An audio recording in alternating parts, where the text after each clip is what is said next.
Nous parlons des lois spirituelles, de la richesse et de la prospérité. Pour ceux qui viennent d'arriver, désolé peut-être que nous ne pouvons pas aller en arrière, mais maintenant nous discutons des lois du royaume. Les lois du royaume ou les lois spirituelles pour l'abondance et les lois physiques ensemble pour les lois du royaume. La première des lois que nous avons commencé à considérer, c'est la loi de l'abondant absolu et ensuite la loi de la dîme. Alors la loi également de la semence et de la moisson et tous les dons qui viennent sous la plateforme de cette loi. Et maintenant nous avons parlé des canaux de retour. Et numéro 1, c'est la faveur. La faveur avec les hommes et avec Dieu. Luc chapitre 2 et verset 52. Et Jésus croissait, la Bible dit, en sagesse, en stature et en faveur devant Dieu et avec les hommes. Vous avez également besoin de la faveur des hommes. Si vous avez la faveur avec Dieu seulement, vous aurez des rencontres, vous verrez les anges, mais vous continuerez à souffrir sur la terre. Vous avez besoin de la faveur avec les hommes. Gloire au nom du Seigneur. Si Jésus n'avait pas eu la faveur avec les hommes, il aurait déjà été arrêté pour avoir pris l'ânesse de quelqu'un ou pour l'avoir utilisé pour une entrée triomphale. Gloire au nom du Seigneur. Et ensuite, nous avons parlé de la sagesse. La sagesse. Et ensuite, numéro 3, la bénédiction activée sur votre vie. Maintenant, pour beaucoup de personnes, cela a été un vrai défi dans le corps du Christ. Habituellement, voici là où nous nous arrêtons, aussi puissant que cela puisse être. Alors, nous enseignons aux personnes à aimer Dieu, payer votre dîme, donner. Ensuite, pendant que les gens commencent à pratiquer cela, les miracles commencent à se produire. Les témoignages. Oh, voilà, Dieu a ouvert une porte pour moi. Quelqu'un vient juste de se souvenir de moi. Cette personne m'a donné 500 000. 1 million. Ça, c'est merveilleux. Mais vous ne pouvez pas être transgénérationnel de cette manière. Je vous ai dit que ces lois spirituelles que vous voyez, laissez-moi vous dire quelque chose. La manière dont Dieu bénit les ministres de l'Évangile, les hommes et les femmes de Dieu, est légèrement différente de la manière générale dont il fait croître les gens. Il y a un avantage lévitique que nous avons, par la raison du sacerdoce. Est-ce que vous comprenez ce que je dis? Même si c'est toujours la valeur. Mais je peux prier pour quelqu'un maintenant, et Dieu peut l'élever, et il peut maintenant m'acheter une voiture ou me donner une maison. Vous voyez, si vous n'êtes pas moi et que vous ne prêchez pas, cette manière d'être béni peut ne pas être facilement disponible pour vous. Alors, vous avez besoin d'apprendre ou d'étudier les structures divines de Dieu et non les exceptions. La plupart du temps, ce que nous enseignons, ce sont les exceptions. Alors, vous réalisez qu'un individu maintenant qui n'a pas de micro pour parler à quelqu'un ou pour prophétiser à quelqu'un n'a personne qui puisse juste arbitrairement lui donner une voiture ou une maison. Alors, vous devez apprendre comment être une de ces personnes. Sommes-nous ensemble? Les lois spirituelles sont responsables de l'arrivée des ressources. Mais juste parce que les ressources sont arrivées ne veut pas nécessairement dire que vous pouvez perpétuer la richesse. Voici ce que les hommes d'affaires et des capitaines des industries ont observé pendant plusieurs années. Ils ont parlé et ils disent, pasteurs et hommes de Dieu, nous respectons ce que vous enseignez, mais nous pensons que quelque chose est incomplet dans votre théologie de richesse.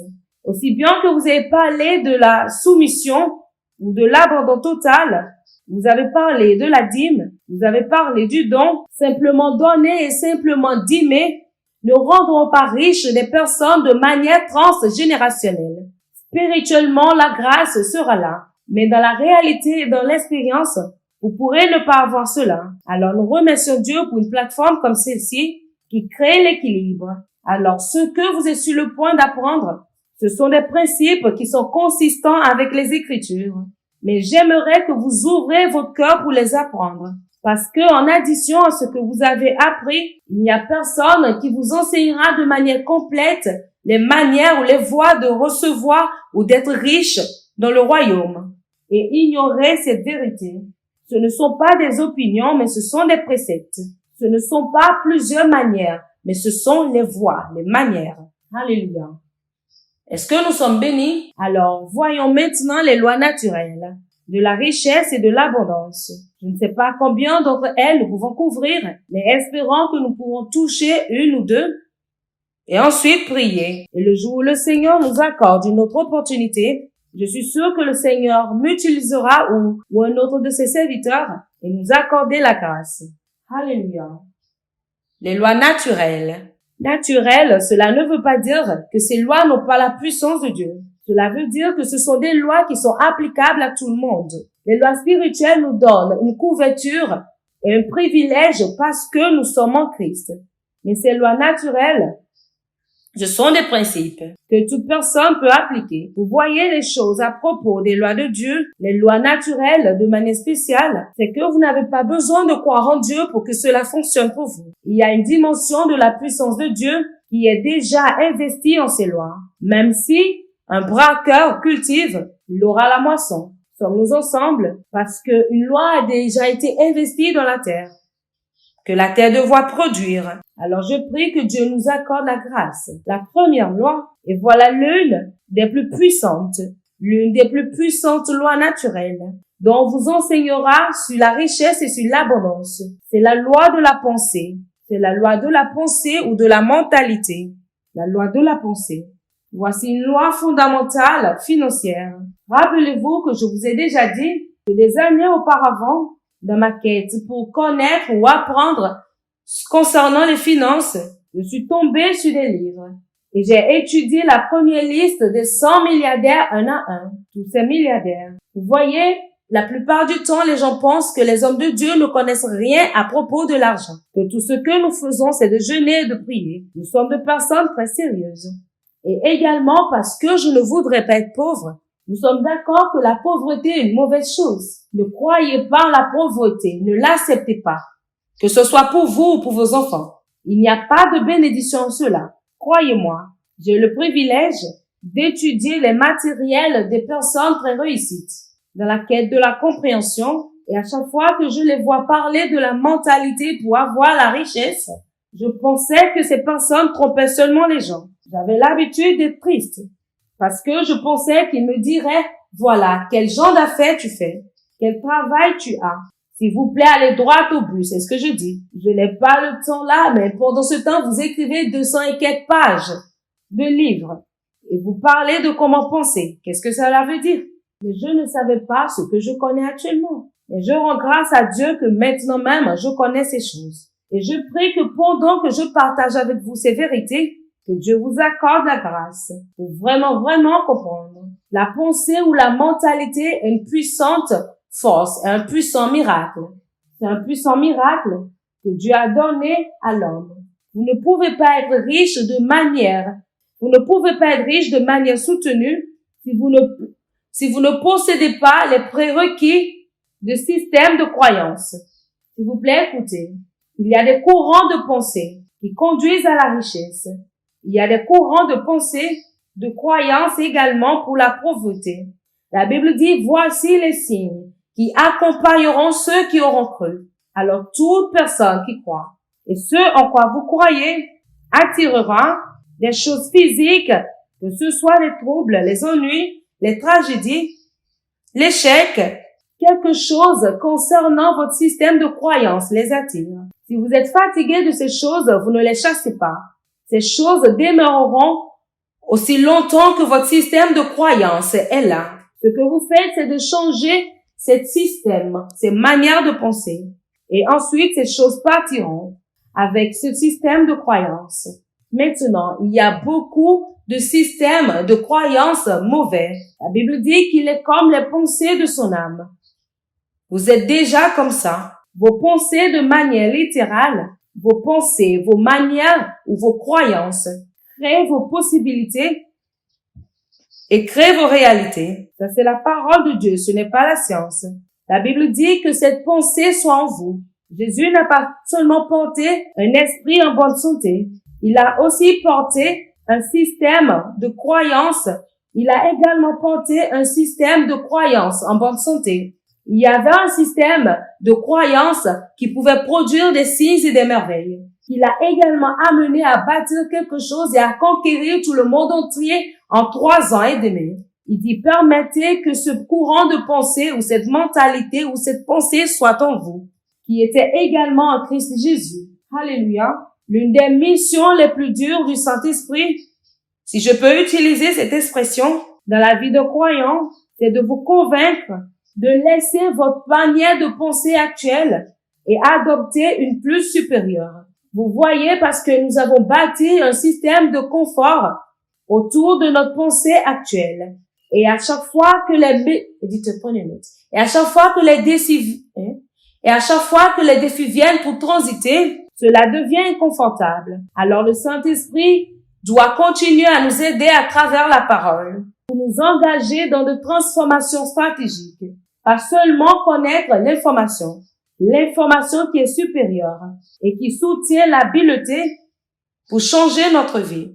Pas seulement de nouvelles informations, mais des informations qui sont supérieures et qui soutiennent l'aptitude ou la capacité pour changer nos vies. Vous n'êtes pas changé jusqu'à ce que votre pensée ne change. Regardez ceci. J'ai donné cet exemple il y a des années pendant que j'enseigne sur la série de la finance. Vous remarquez que quelqu'un peut porter un habit très joli, une chemise blanche par exemple, et cette personne peut être avec cette chemise pendant 1 an, et vous verrez toujours que cette chemise ressemble à quelque chose de neuf. Prenez cette même chemise et donnez-la à quelqu'un qui court sur la route.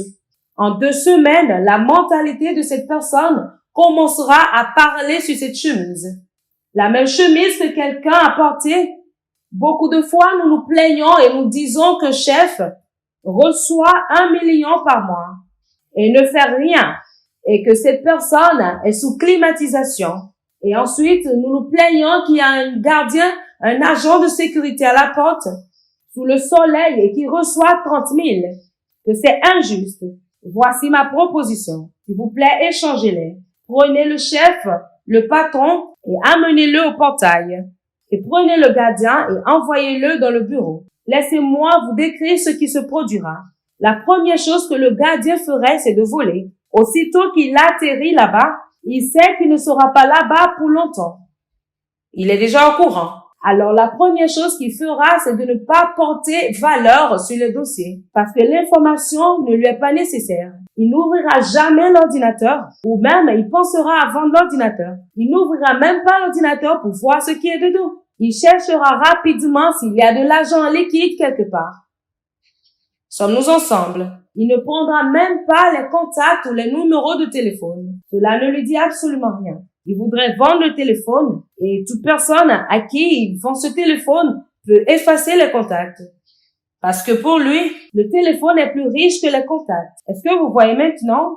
Je vous décris ce que se produira. Il ouvrira le frigo et mangera même s'il est rassasié. Il volera toutes choses et 2 jours, 3 jours, le bureau commencera à ressembler à sa mentalité. Très sale, non entretenu, toutes choses en désordre, désorganisé. Et maintenant, retournons à notre chef ou à notre patron qui est au portail. La première chose qu'il ferait, c'est de dire comment automatiser cette porte.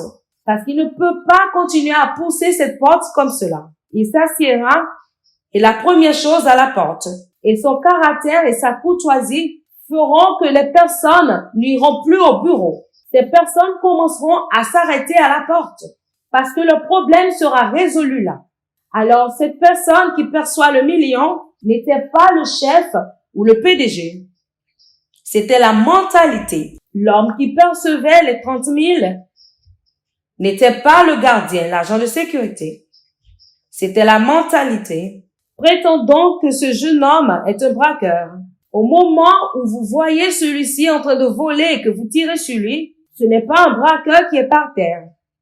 C'est un cadavre. Alors, qui était vraiment le braqueur? Il y avait une pensée qui l'avait convaincu qu'il doit voler pour obtenir. Maintenant, prétendez que cette personne est venue à l'église et vous avez prêché. Et il a donné sa vie à Christ. Cette personne qui était auparavant un braqueur, maintenant devient un homme de Dieu. Le corps n'a pas changé. Qu'est-ce qui a changé? Maintenant, regardez avec moi. Un jeune homme naïf qui a reçu l'admission pour étudier quelque chose, il était confus et cependant un jour, il croit qu'il sera appelé docteur. Il deviendra docteur. Il n'a jamais changé son corps, peut-être même l'habit, mais on le fait traverser un système. Et après 6 ou 7 ans, son nom change immédiatement parce qu'un système de croyance lui a été donné. Alors le millionnaire, ce n'est pas le corps. Le millionnaire, c'est la mentalité. L'homme pauvre, ce n'est pas le corps. L'homme pauvre, c'est la mentalité. Comme il pense dans son cœur, ainsi est-il. Quelque chose qui refuse de vous quitter est là en honneur de votre mentalité. Les douleurs, les déceptions, il y a quelque chose à propos de votre système de croyance qui chasse les bonnes personnes de votre vie. Ce n'est pas seulement que tout le monde vous déteste, non. Peut-être que vous avez de bonnes intentions, mais vous devez étudier, aller à l'école et être mentoré. Et vous devez être réorienté. Sommes-nous ensemble? Est-ce que vous réalisez que lorsque vous élevez plus haut dans l'exécutif, les personnes sont plus conscientes et plus compréhensives? Est-ce que c'est peut-être la raison pour laquelle les choses ne fonctionnent pas? C'est qu'il y a des systèmes de croyances que nous avons soutenus. Sommes-nous ensemble?